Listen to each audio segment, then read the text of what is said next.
Scarlett O'Hara once said, "I guess I'll think about that tomorrow. For the time being, it's gone with the wind." Let me give you some good advice about avoiding a bankrupt character. Pay your ethical debts. Keep your integrity in the black. Face ugly realities with the truth as soon as they appear. When you feel that temptation to hedge, resist it immediately. Don't treat it casually. Treat it like a grease fire in the kitchen that you've got to put out before it burns your house down or fills the whole place up with so much smoke that you can't see where you're going anymore. Because that's exactly what will happen when your ethical capital runs out. You just won't be able to see where you're going anymore. Here's another way that being untruthful is like buying on credit. They're both addictive. At first, they both go down so easy, and they leave you wanting more. Any addictive behavior offers a simple, short-term escape from a problem, but that escape becomes more and more complicated as time goes on. Lying can get extremely complicated. You've really got to have an outstanding memory to be a good liar, because you're always having to create more lies that are consistent with the one you told in the first place. I'm sure we have at some time been caught up in a dilemma like that. Shakespeare had it right all along. What a tangled web we weave when at first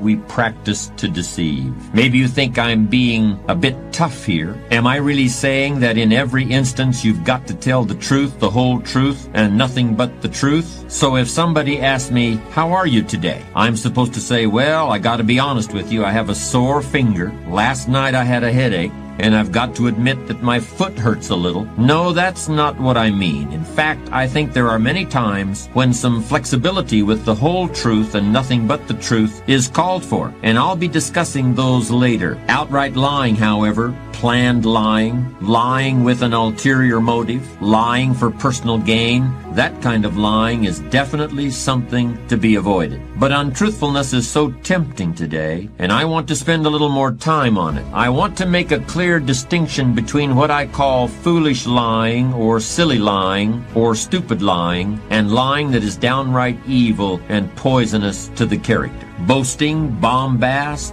blarney, bragging, these are all the same thing. They're always floating around in the atmosphere, and they can affect you at any time like catching a cold. They're mostly harmless, unless you start building a whole personality around them, which has definitely happened to some people. Some other guy scored the touchdown back in high school, but you're watching the Super Bowl with your neighbor, and you say that you did it. That's pretty harmless. You really don't know Joe, the president of XYZ Corporation. You were just introduced to him one time. But the client you're trying to impress has never even shaken hands with Joe. So here's a chance to score some points. That's pretty harmless too. You're not really the creative director of your ad agency, you're the copywriter. But a woman sitting beside you on the plane to Phoenix will never know the difference. It's harmless. Unless she walks into your office someday, and it's a small world, but you'll chance it. This is all just hot air. This is all going on that old credit card that we were talking about a moment ago. I should mention that there's such a thing as boasting in reverse, too. People who flaunt their frugality, people who poor-mouth, people who are oppressively ostentatious in their lack of ostentation. This is actually becoming a bit more common. Keep an eye out for it. All of this is childish trash talk, and it's usually spontaneous. It comes from succumbing to a moment of social pressure. It's not the kind of behavior that defines strong character, but even strong characters have been known to indulge in it. Ernest Hemingway was a great writer and one of the most powerful personalities of the century, but he could be reckless too. In any case, this kind of bragging and blarney should be distinguished from what I consider real lying. Real lying isn't like putting bills on the credit card. Real lying is like theft. In my opinion, a key element in this kind of real lying is the presence of planning and premeditation. If somebody is a supervisor in a corporation and he steals one of his subordinates' ideas and takes credit for it in the eyes of the CEO, that requires a whole chain of events and a conscious decision to keep the deception going through the various links in the chain. That kind of lying is theft. It's not only theft of the subordinate's idea, it's stealing from the CEO too. It's stealing the CEO's sense of reality. It's creating an illusion. If someone falsifies an earnings report in order to inflate the price of a company's stock, that's deliberately creating a mirage in the minds of the investors. In the real world, both these examples have happened, and many times lives and careers have been ruined. It's been my experience that those who engage in serious lying and unethical behavior get caught one way or the other. Usually the people who are being deceived awaken from the illusions that have been foisted upon them. But even if this never happens, the criminal, and I don't think that's too strong a word, has to buy into the illusion so deeply himself that his own sense of reality is eroded. By trying to loosen other people's grasp of the truth, you end up losing your own. All of it, small-time lying and big-time deceit. It all comes from fear.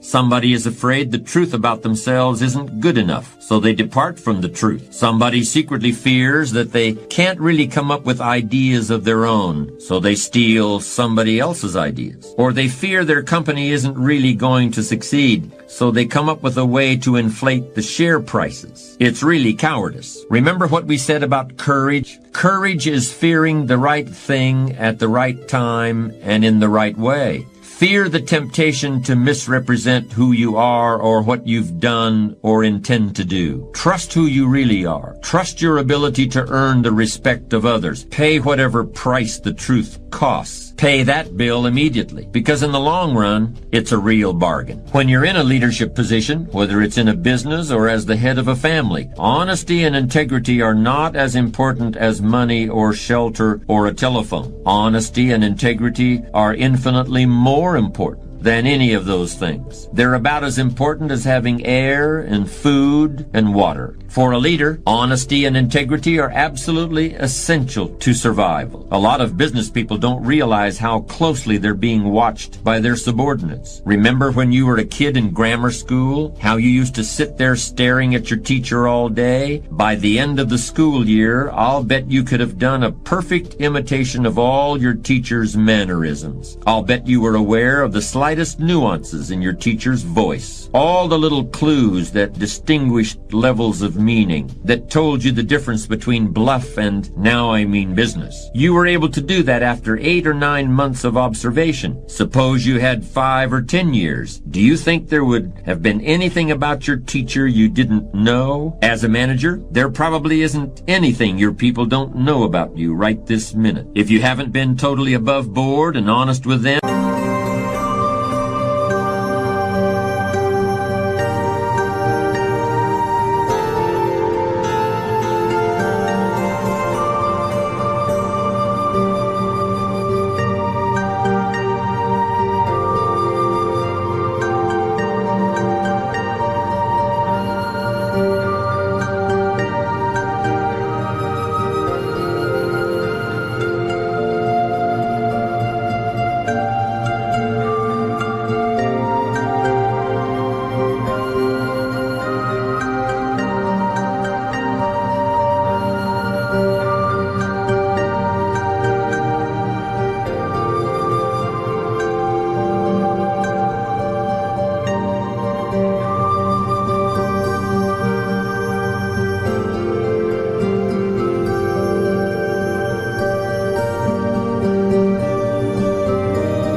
it's certain you haven't gotten away with it. But if you've been led to believe that you've gotten away with it, it's most likely because people are afraid of you. That's a problem in its own right. But there's another side of the coin, too. In any organization, people want to believe in their leaders. If you give them reason to trust you, they're not going to go looking for reasons to think otherwise. And they'll be just as perceptive about your positive qualities as they are about the negative ones. I heard a story of a situation that happened some time ago at a company in the Midwest. The wife of a new employee experienced complications in the delivery of a baby. There was a medical bill of more than $10,000, and the health insurance didn't want to cover it. The employee hadn't been on the payroll long enough. The pregnancy was a pre-existing condition. One thing or another. In any case, the employee was desperate. He approached the company CEO and asked him to talk to the insurance people. The CEO agreed, and the next thing the employee knew, the bill was gone. The charges were rescinded. But when he mentioned to some colleagues the way the CEO had so readily used his influence with the insurance company, they just shook their heads and smiled. The CEO had paid the bill out of his own pocket, and everybody knew it, no matter how quietly it had been done. An act of dishonesty can't be hidden, and it will instantly undermine the authority of a leader. But an act of integrity is just as obvious to all concerned. When you're in a leadership position, you have the choice of how you will be seen. But you will be seen one way or the other. Make no mistake about that.